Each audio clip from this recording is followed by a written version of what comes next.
Hey guys, it's Destiny, and today I'm going to be talking about my favorite seller on Hunter, Silverwolf, and how I may think that honestly she may be one of the best characters in the game, and I'm going to be getting into why in today's video. Without further ado, let's get straight into it. Also, just a side note, Silverwolf has like the cutest little phone. I noticed this before when I watched beta footage of her, and I just had to note it in this video. It's so adorable. But now let's get straight into the video. So I first want to go over Silverwolf's kit and why she is really good, and give some explanations about some things people may or may not be confused about. Also, I did actually splurge for the light cone. I just like this character way too much, and my wallet said it's okay for the time being. So her basic attack is a basic attack. It's just, you know, the usual deal quantum damage, all the good stuff. Her skill is about three mini paragraphs, if you will. But I'll be explaining her skill for you guys. So she has an 82 base chance to add a weakness of an on-field ally's type to the target enemy. This also decreases their damage resistance to that weakness type by 20% for 2 turns, and if you already have that type weakness, the effect of the damage resistance reduction will not be triggered. Each enemy can only have one weakness, and then also you have a 100% base chance to reduce the ult type resistance of the enemy further for 2 turns. This skill is really powerful, so just a thing I should mention right away about this skill. This skill has smart weakness implantation, which basically means that Silverwolf will not be putting a weakness that the enemy is already weak to. However, let's say you have a team where the enemy is not weak to 2 types on your team, and you use Silverwolf's skill. So from that point, it'll be a 50-50 on which typing will go onto the enemy, and then from there, when you use the skill again, it has a chance to possibly not inflict that other typing you have on your team. So let's say there's one enemy and then you have a fire character and an ice character, and they're already weak to quantum, so Silverwolf. Silverwolf will use skill and then it'll inflict either fire or ice. The next time she uses skill, it might roll into that same type she did the previous turn, which now means that she will essentially not be inflicting that other typing guaranteed. That is just one thing to note regarding Silverwolf.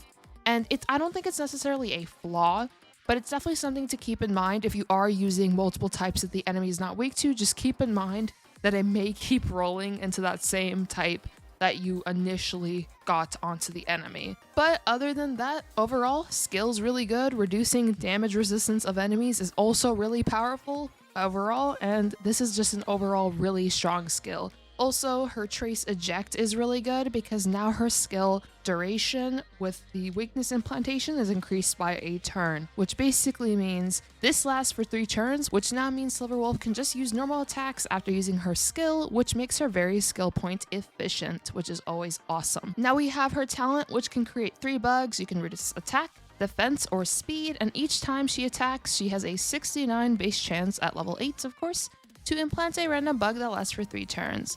You also have Generate, which is also a trace you get pretty early on, and now this is extended for another turn, which means now this lasts for 4 turns. And each time an enemy is inflicted with Weakness Break, she has a 65 base chance of implanting a random bug on the enemy. This is really good if you have characters on your team that can Weakness Break the enemy very frequently. Someone to keep in mind with that, or someone I like to use rather, is Himiko. Himiko's really good at this because of her follow-up attacks just overall with her talents, and then also the fact that Himiko has her skill, her ultimate. She's just really good at weakness breaking enemies, so she's really good for helping Silverwolf implant her bugs on all enemies. So while Silverwolf only has a single target kit where she can only hit one enemy at a time, being able to have an Erudition character or a character on your team that can do weakness breaks on all enemies possibly at once, or at least the minions on the field, will definitely allow you to take advantage of this, and now your bugs can technically be on every enemy on the field, which is really powerful. So now in a sense, even though she's not AoE, her bugs technically become AoE in a sense with this trace if you're able to weakness break all the enemies pretty consistently. Additionally, if you are enjoying this video so far and want to see more Silverwolf or just more Star Rail from me, make sure to subscribe, and now let's carry on. Now we have our ultimate, 96 base chance to decrease the defense of an enemy. This defense decrease is incredible. You're basically shredding enemies' defenses, and your main DPSs just completely wipe the floor with the enemy. I will be showing this very shortly, of course, but This is just incredible. It's really, really strong. And then she also does her own amount of quantum damage. And overall, this is just a very powerful ultimate. And then her technique is also incredibly powerful, which I will also be showing this off momentarily. She immediately attacks the enemy, and after entering battle, she deals quantum damage to all enemies. So in a sense, this is a little bit AoE, and she ignores their weakness types and reduces the toughness of all enemies. Enemies that will be broken in this way will trigger the quantum weakness break effect, which of course we know as entanglement. This is incredibly powerful because now Silverwolf ignores their weakness types, and right away in the start of battle, you can reduce their toughness meters. So this is just a really good way to get a head start in any battle you face, and I frequently use her technique as a way to start the battles. This is currently my Silverwolf. I definitely splurged on her, trying to get her as leveled up as she can, and of course, here we go. I do have one Eidolon. I got pretty lucky with that. Here are my Silverwolf relics. I definitely try to make her as nice as I can. And a thing you will notice real quick if you look at my Silverwolf is I am running Break Silverwolf. I'm gonna show how this is actually pretty freaking good momentarily as well. And for my effect hit rate, I have 98%. So when your talents and your skill and all that is level 10, then I believe you're roughly looking about wanting 97-ish effect hit rate, at least for your level 10 skill. I'm just gonna show you guys my calculations real quick. I do have it for level 8/7, and it's on the screen right now. This is how much effect hit rate you'll need, which if you look at the overall chance, that's how much you'll need. And then of course, when you're level 10, it will be a bit lower.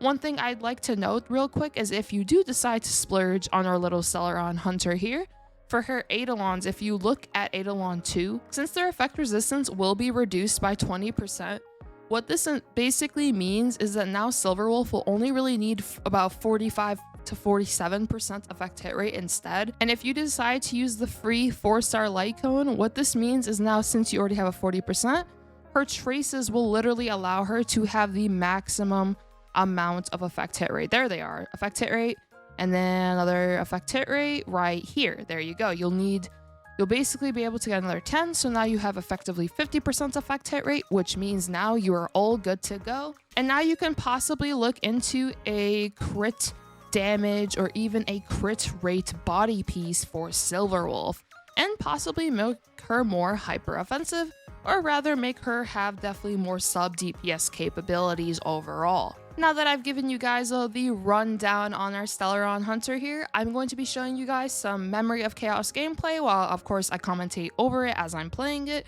just to tell you guys what I do with Silverwolf and why I think she is absolutely incredible. So we are here in our first Memory of Chaos floor. I am just on floor 2.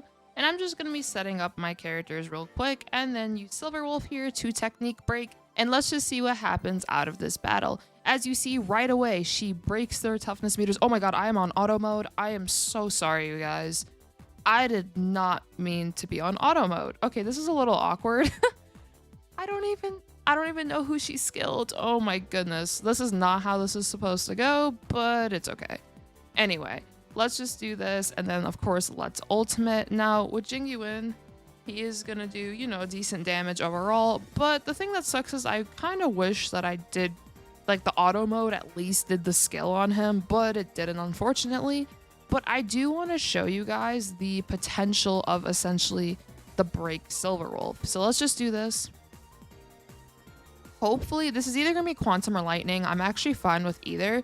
It is quantum. Okay. So, that doesn't break it. That's going to be pretty unfortunate because I think Tingyun is, like, gonna die. And I'm going to blame the auto mode. I'm so scared, Tingyun. Please. Oh, okay. She's okay. She's okay, everyone. She's almost not okay. But now what we're gonna do, I really just want to weakness break him. So there we go.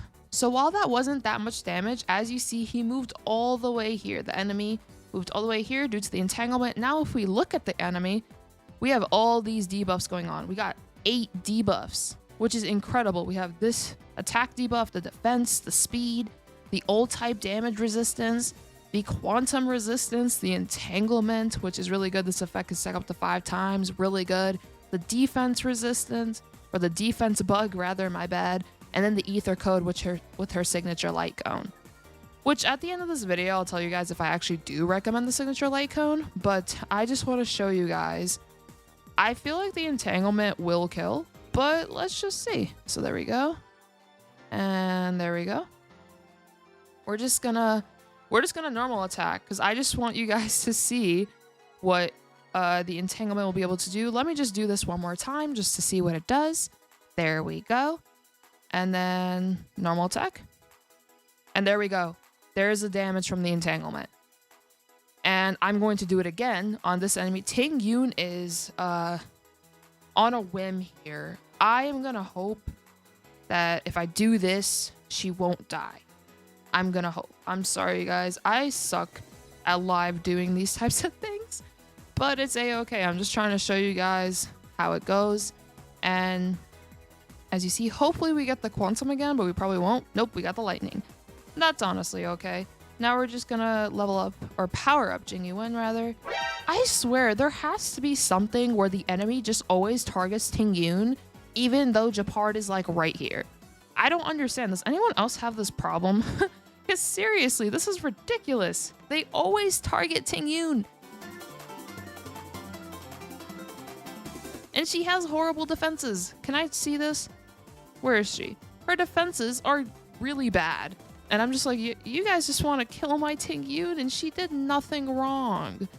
I don't know. Maybe it's just me and Ting Yun just, I don't know. She has the secret hidden taunt or something because this is always happening to me and it sucks.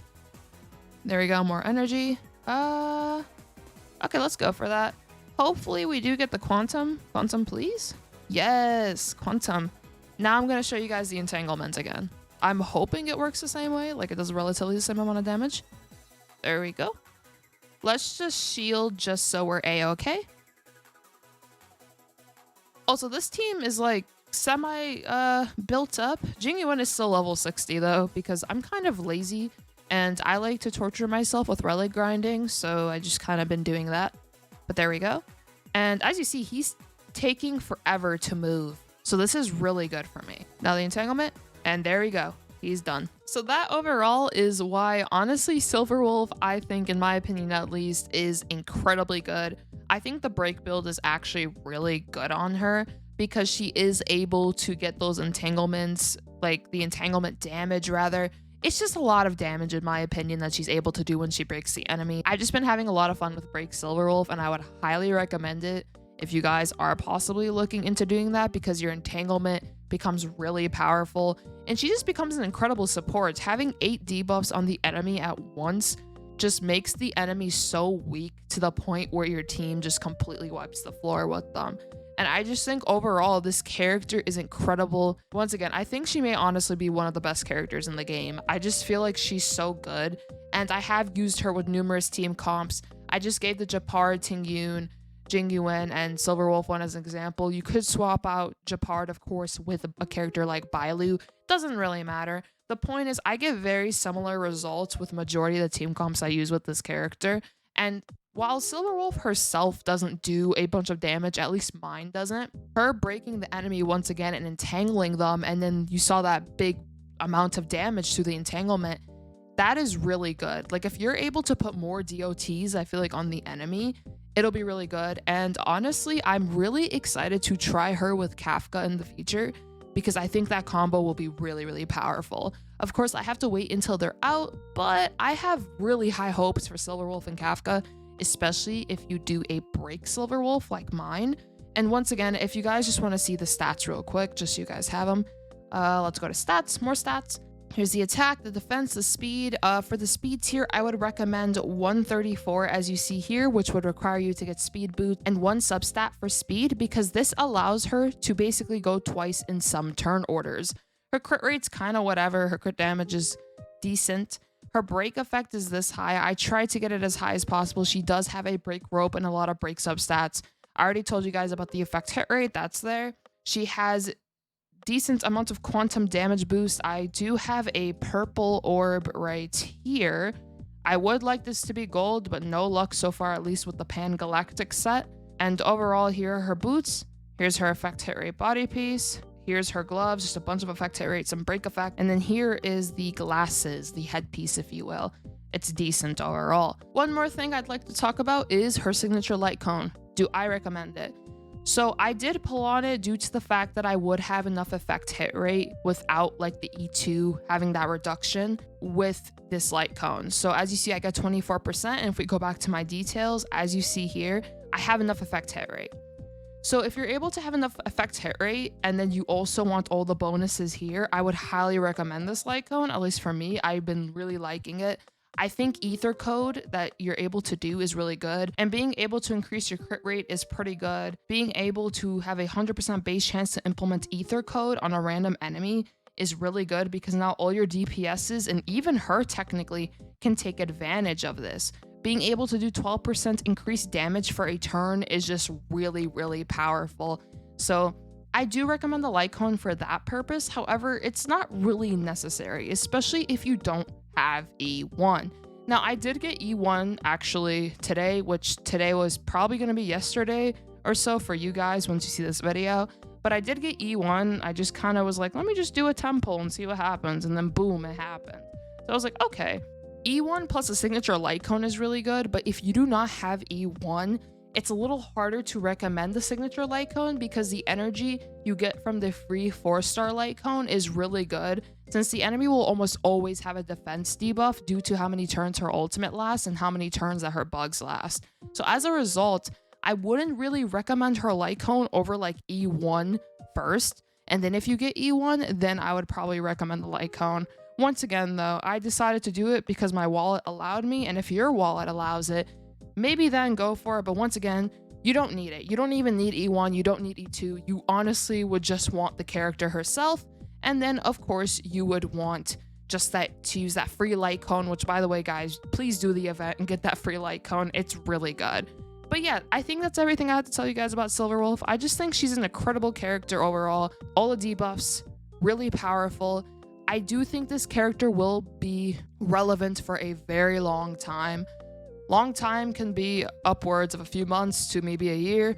Who knows, honestly. I just don't see us getting a character, though, that is similar to Silverwolf in any means anytime soon, where they can implant weakness types. And I even think once we do get another character that does that, if we do, I still think Silverwolf will honestly still have a use, especially in MOC, whatever it is.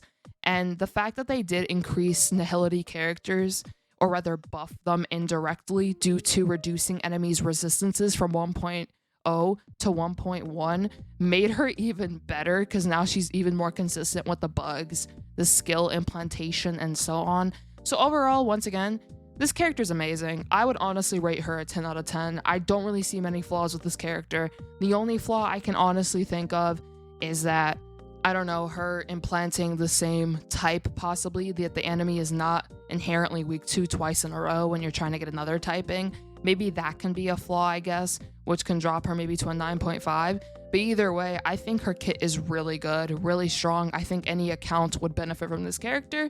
So if you are on the fence about pulling her, I would say go for it. Definitely go for it. She's so good, you guys. Trust me. I've been loving this character. She's made my DPS output definitely stronger overall. So I think that's honestly it. I hope you guys enjoyed this video. I hope I possibly convinced you on why Silverwolf is good. If you still have doubts, let me know why. Do you guys think Silverwolf is a little too overhyped, or do you think she's actually really good? You guys already know how I feel about it, but I would love to know how all of you feel. Also, if you want to tell me, which I would love knowing, what is your favorite cereal? Mine personally at the moment would probably be Fruity Pebbles. It's typically Fruity Pebbles, but Fruity Pebbles are just awesome. I know that's maybe not a popular opinion, but oh well. I hope all of you though have a nice one. If you did enjoy this video, subscribe. If you want to support the video, please leave a like, leave that comment as well. I hope all of you have a nice one. Peace.